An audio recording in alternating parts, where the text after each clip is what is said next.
how much trouble would you want there not to be? It's a weird question, right? Because you want to have something to contend with. You want to have something that forces from you the best that you have. And so you have to have real problems. It's something like that. Would you dispense with all your real... You could just lay down on a bed and have pablum infused into your mouth, you know, if all your problems were solved. And so maybe you want difficult problems that you can solve, something like that, because there's some... I don't know what it is about it. There's the overcoming and the growth that comes along with that. There's something about the nobility of the enterprise. You certainly see that when you go about having children, for example, which is, you know, the psychological literature is quite clear. If you do moment-to-moment comparisons of people who have kids and people who don't have kids, the people who don't have kids are happier. And so psychologists who tend to get things wrong even when they make intelligent discoveries like that one, immediately, some of them, jump to the conclusion that because happiness is the goal, that, well, there's something about children that, you know, make you unhappy, and that's not good. It's like, well, wait a second, maybe that's the wrong metric. It's like, of course you're less happy once you have children because you have to worry about them.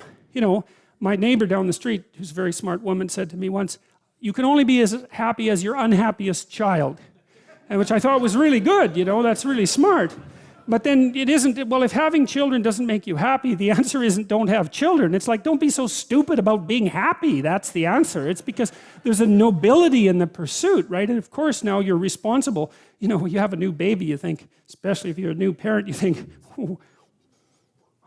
what the hell is this? And what am I going to do with it? You know, it's like, and then you're done for the rest of your life. You never sleep properly again because you're going to be worried about this creature that you have to take care of.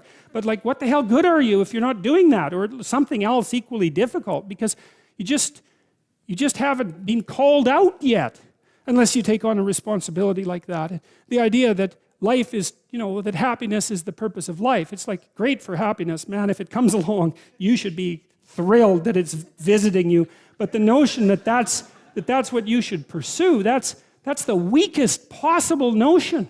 First of all, as soon as something terrible happens to you, you're done. It's like, life is to be happy. It's like, well, now you have cancer. So how's that? How's the happiness thing working out for you now? Or maybe it's not you, you know, maybe it's your father that has Alzheimer's disease or some damn thing. And, you know, it's like it's a rare person that doesn't have some catastrophe one person away from them. It's like life is to be happy. That's not right. And we can at least derive that from these stories. That isn't what they say at all. God's perfectly happy in the stories to grant the people with whom he forms a covenant happiness and prosperity, but there's never a word that that's the purpose. The rule is aim high and get your bloody act together. That's the rule, and establish this contractual covenant with the ultimate ideal, and that will see you through the catastrophes. And that's a much more mature way of looking at life as far as I'm concerned, because all you have to do is have your eyes half open and you see that the fundamental reality of life is tragedy and suffering. That's inescapable. That doesn't mean that it makes life unbearable or that it makes being something that shouldn't have existed. Right? That isn't what it means, but it means that you have to contend with it and you have to get ready.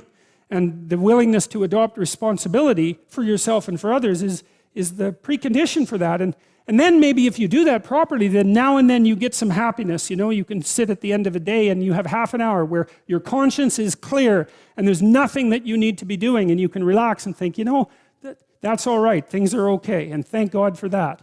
And that's maybe where you get your happiness. So yeah, that's something. That's growing up, man, obviously. And to not know that, and to not be taught that. Like, everyone should be taught that. It's so obvious.